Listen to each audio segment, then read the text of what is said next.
We are back. We got the Italiano on location at Disney California Adventure. We're going to talk about the crowds at the Disneyland Resort this past week. They have been absolutely insane, and they seem even worse today at DCA due to an event that they're having later on. We're also going to dive into this news that Tokyo Disney is going to be retheming their Buzz Lightyear Astro Blasters attraction. We're going to talk about that up next with the Italiano live on location for OG 5055.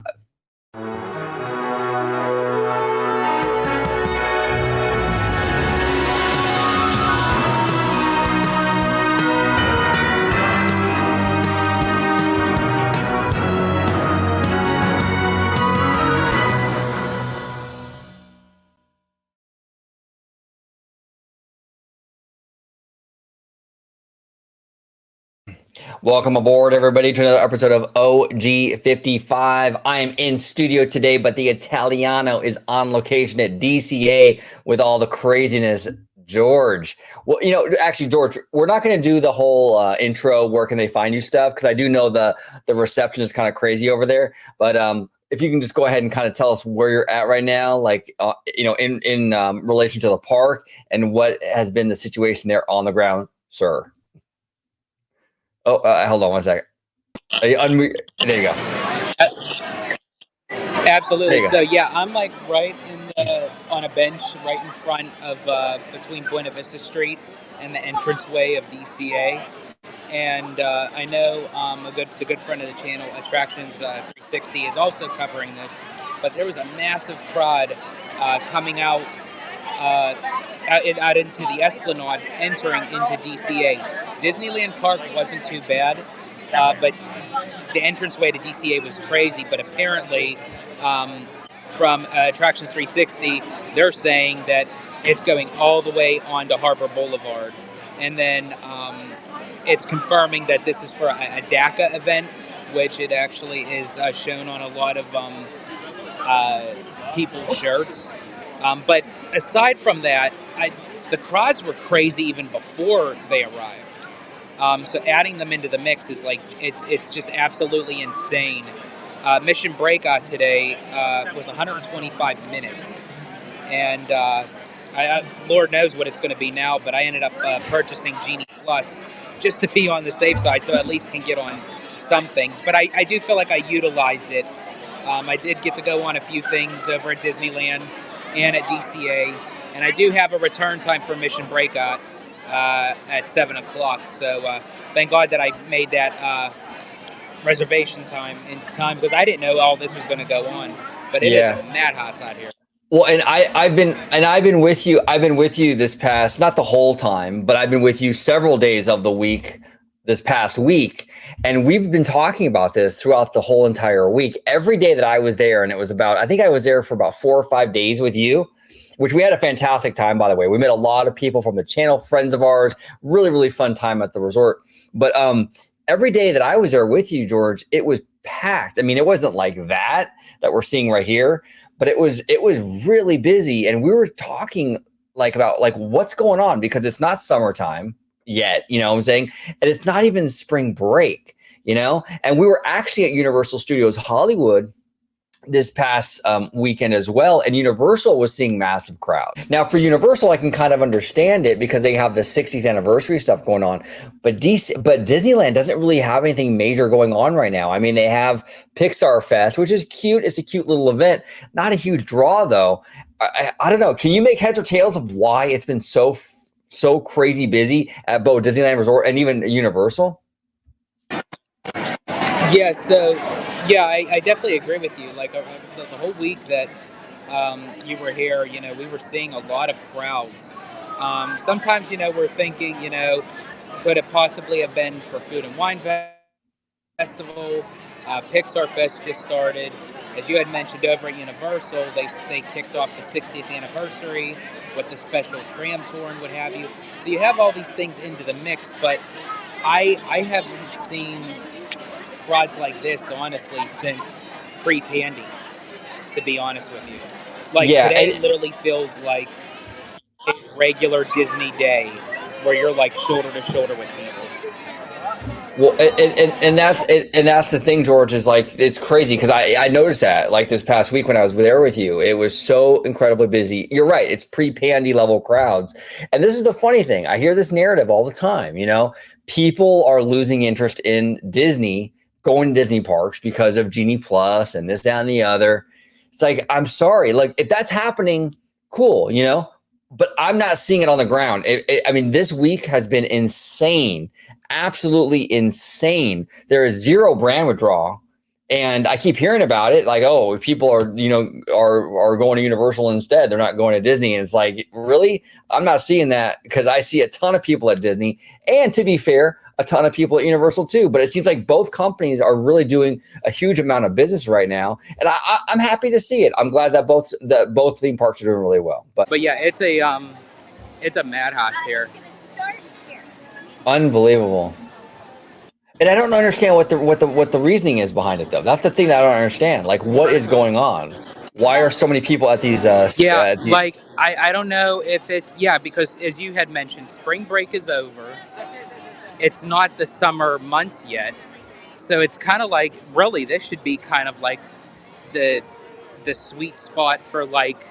And I know honestly, uh, uh, off season doesn't exist anymore, but you would think that it would be kind of like a kind of like calm before the storm, like right after spring break into the summer season.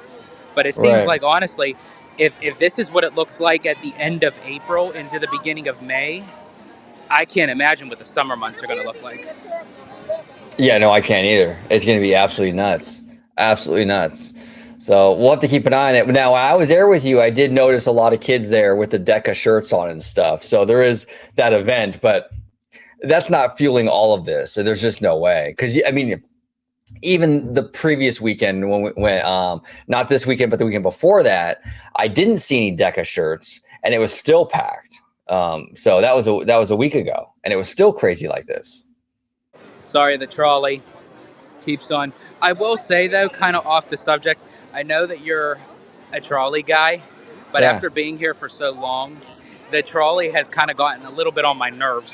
Uh-oh, what's going on? What's going on? Talk to us. Why? Why did the trolley get on your nerves? Well, because what they do is like they have like two of them where it's like one's going halfway and the other's going another way.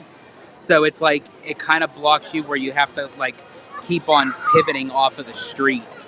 So it's like they're like moving. Which, as I said, I still love the trolleys. I really do. But Yeah. Yeah, they add a lot of kinetic energy, but I get that though. When they're big and they take up a lot of space in the street, and you gotta kind of maneuver. Yeah, It's wild. Now, have you spent most of your day at? Oh, go ahead. I'm sorry. No, what were you going to say? Have you spent most of your day at DCA, or have you also been over there at Disneyland quite a bit? Yeah, I started my morning over at Disneyland.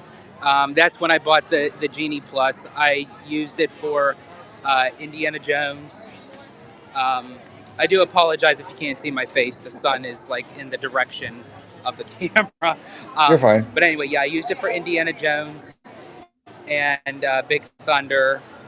I grabbed some lunch and then I rode the Columbia, and then I hightailed over to DCA, which that's when, as I said, it was busy over Disneyland, but for some reason it is like jumping over here at DCA. So I honestly can really say now that, I mean, DCA is now kind of like in the top contender with popularity of demand for guests, because this is, I'm not used to seeing DCA like this. I mean, unless we're underestimating like the draw for Pixar Fest for the normies, maybe it's a bigger thing for the normies than it is for the Disney fans, the Disney diehard fans, which is possible. A lot of the Disney diehard fans are complaining about the decor and this, that, and the other. It's like, which I still don't understand that. I really don't. I look. How do you get that mad over something that's temporary? Even if it's hideous, which I don't even think it is. I think the decor this time is much better than the last time in 2018. But even if you're playing devil's advocate, even if I give you, okay, it's all hideous, it's temporary. why are you that pissed off over something that's going to be gone in what, like August, you know? But whatever, that's besides the point. But the thing is that maybe the normies are really drawn to this, and DCA is sort of the park. I mean, I know technically it's being celebrated like resort wide, but maybe it still feels like DCA is like the epicenter of Pixar Fest, and maybe that's why we're seeing a little bit more of a boost at DCA and stuff like that. And the normies are just eating it up. I don't know. What do you think, George? Are we Yeah, underestimating it? I agree with you. I feel like that Pixar Fest is kind of leaning more towards the norms, the normies, because I mean, it's just like something that's new and different for them. Um, and I do agree with you. I feel like that a lot of like the Disney community are kind of giving a hard time for Pixar Fest, with the decor and what have you. But as you were saying, this is a temporary event. I was actually having this conversation with Alia, a good friend of the channel, um, last night, and I was saying it's just like a birthday party. When you have a birthday party, it's a special event. You put up balloons, you put up streamers, you do stuff that's out of the ordinary, and then when the party's over, you take the decor down. It's the same thing. No, that's a great analogy, George. That's exactly what it is. And yeah, the streamers and all that stuff might be a little gaudy, might be a little whatever, but at the end of the day, it's only there for a little bit. You know what I'm saying? And it's just there to have fun. And that's exactly what Pixar Fest is. Hey, you don't have to love the decorations. Now look, if Pixar Fest was a normal thing, I mean, not a normal thing, but a permanent thing, right? Like if the Pixar structures stayed in Town Square at Disneyland, and they stayed in the Esplanade and things like that. Okay, there's a case to be made there that, like, man, that does not look good. You know what I'm saying? Or I can understand the anger at that point, or the level of outrage. Then at least understand it. I just can't understand why people are so mad over something that's only here for like 3 months, a little bit, 3 or 4 months. Not a big deal. It really isn't a big deal. But hey, to each their own. It's all good. I respect that. If you get super mad over it, that's your decision. But I'm going to pick my battles when it comes to this stuff. And I'm not going to get stressed out over things that at the end of the day don't really matter that much. And I'm going to enjoy the event for what it is, because the event actually does have some pretty cool stuff in it. And it's been fun. We actually, you, myself, and Alia, we kind of went through like Club Pixar over there, not too far from where you're at now, last night. It was really cute with all the little neon signs and the music. Oh, that's fun, What did you think about that? Absolutely, it's really fun. Actually, if you could hear the music in the background, because that's actually I'm over by the backlot area, and that's just what it is. It's a party, it's a festival. It's like, you just have to go along and have fun with it. But I will say, while we're actually streaming, I do find it interesting, because I'm trying to find a good spot to where, like, there's not a whole lot going on, because of background noise and what have you. And I've noticed with DCA, a lot of their lands are kind of like very crunched up against one another. I feel like with Disneyland, there's a lot of breathing rooms in between each land. And you don't really get that with DCA, and you don't notice that until you try to do like something like vlogging or recording like we're doing now. But I find it kind of chaotic where you're trying to get around to find a good like spot where you can kind of just chill and relax and everything. And I feel like that's what DCA was, because the park wasn't doing so well, but now, many years later it is. And I feel like they're trying to cram so many people in to a park that basically was empty. So I really do believe like expanding this park, it'll kind of flush it out to where it's like, it'll give it some breathing room. Yeah, no, absolutely. Absolutely. You're right. In the early 2000s, when that park first opened, it was a ghost town. It did not do well.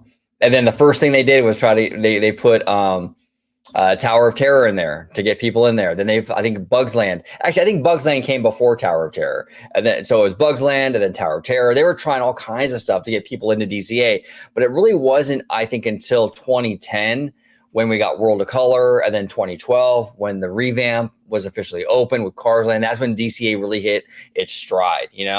So, and now it's like full, just going full bore. It's wild. Now the Italiano. Before we switch to our next topic, which is Tokyo Disney, any final thoughts on the crowding or Pixar Fest or anything like that before we move on to the next topic? I will say I'm happy for Disney. Actually, the fact that I see the crowds like this it makes me feel good that they're striving. They're being successful, and it's really showing that if the parks are going to be this popular right now, just with events, that you know it's going to be great to see what Disneyland Forward is going to do when they expand the resort out. So many positive things to look out for the many years to come. Yeah, no, you're right. It's going to add much needed capacity. It's going to make the flow, I think, of like parks like DCA better, like you were saying, to kind of make the flow better, the capacity better. I think it's a good thing all around. So yeah, absolutely, bright future ahead. Let's dip into our next topic, which is kind of crazy. This is actually kind of crazy. This is from Tokyo. Okay, this is from Tokyo. This is from our friend Scott Gooston. Buzz Lightyear's Astro Blasters at Tokyo Disney Resort will permanently close in October to be replaced by a new attraction based on Wreck-It Ralph and Sugar Rush, a racing game featured in the film. The new shooter attraction is expected to open in 2026. So this looks like a reskinning, basically, of Buzz Lightyear Astro Blasters. George, what are your thoughts on this retheme? Do you like this idea? Don't like the idea? Hate the idea? What are your thoughts on it, brother? Yeah. Well, for me, it doesn't really. I do apologize. No worries. Sorry, going through a little cluster. Okay. So for me, it doesn't really surprise me because actually, to think of it, Stitch's Great Escape down in Magic Kingdom was supposed to be replaced with a kind of a Wreck-It Ralph VR attraction that was based off of Sugar Rush, which never happened. However, it never happened. So now that they kind of utilize this for Tokyo, makes me wonder if this is the same concept that they kind of had that was supposed to go in Stitch's Great Escape, and they're kind of utilizing it for Tokyo's Tomorrowland. And I do think that it's a good call as far as for Buzz Lightyear because it's a very old, outdated attraction, and we got many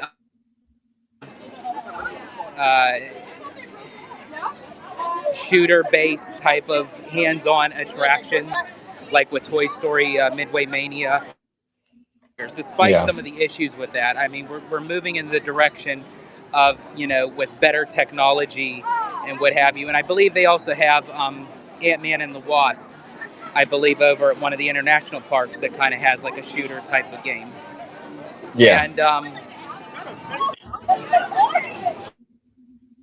so I feel like moving forward that it's the right route. I'm very curious to see how they incorporate Wreck-It Ralph into Tomorrowland, because you don't really think of Wreck-It Ralph and Tomorrowland kind of being like very consistent with the storyline. Plus, it's a movie that's not really what you call, on the high end of popularity, so it might bring it back in a new way. Saying you're right. It feels weird. Wreck-It Ralph is like based on technology, which is very much in theme with Tomorrowland. But at the same time, it doesn't feel like it fits Tomorrowland because it's really based on really a lot of vintage video games. So it has that weird kind of like it fits, but it kind of doesn't, right? Exactly. So I could kind of see, where it could fit, well in that. I think if they do it if it's tastefully done, which I know for Tokyo does really good with that kind of storytelling, So I think but it's also very telling that the same track layout for Buzz over in Tokyo is the same for California. For California and Paris. Has all three of them have the same ride layout for Buzz Lightyear. Interesting. So I wonder if I'm really curious if we're going to get this stateside. Now, here's the thing. Tokyo will borrow from us, but we very rarely ever borrow from them though. I can't, off the top of my head, Italiano, I can't really think of a time we got something from Tokyo, like a direct lift. Can you? I don't even remember the last time that's ever even happened. Now it might have happened, but I don't remember it. Do you offhand? Do you remember anything? No, not that I can, because I do know that Tokyo, has a clause like in the contract that they made with Disney that now I can't recall specifically, but it was something. I don't know if it was the type of ride system or actual like IP based attraction. Yeah. But yeah, so it's interesting stuff with this Tokyo thing. Hopefully, we do get a version of that. I do think that Buzz Lightyear is time to go. We have way too much Toy Story. Let's get in some Wreck-It Ralph. It's not a perfect fit for Tomorrowland, but it's probably one of the better IPs you can probably do right now for Tomorrowland, being that Star Wars and Marvel's kind of already spoken for in other areas and lands. So we'll see how it goes. But the Italiano, I do appreciate you taking a few moments with me on vacay. And if you could let everybody home know where they can find you on social media. Absolutely. You can find me on X, formerly known as Twitter, at Disney George. You could also find me on Instagram under the Disney Italiano. And of course, you could find me here on my home base at Orange Grove 55 with Citrus Corner, with all that sweet, juicy, but sometimes sticky Disney news and info. There he is. And thank you all so much for watching. Give us all your comments on the crowding lately at the Disneyland Resort. Have you been to the Disneyland Resort in the past couple of weeks? Have you noticed what we've noticed, where it's been crazy busy? Have you not noticed? Maybe you went and it was empty. There was no crowds. Give us your experiences recently in the past few weeks. We'd love to hear from you. Also, your opinions on Buzz Lightyear being rethemed to Wreck-It Ralph in Japan. Do you think that should come stateside, or do you think it should just stay in Japan? We would love to hear from you. And as always, thank you for watching this episode of OG 5055. 세상이 누구에게나 공평하게 추악해.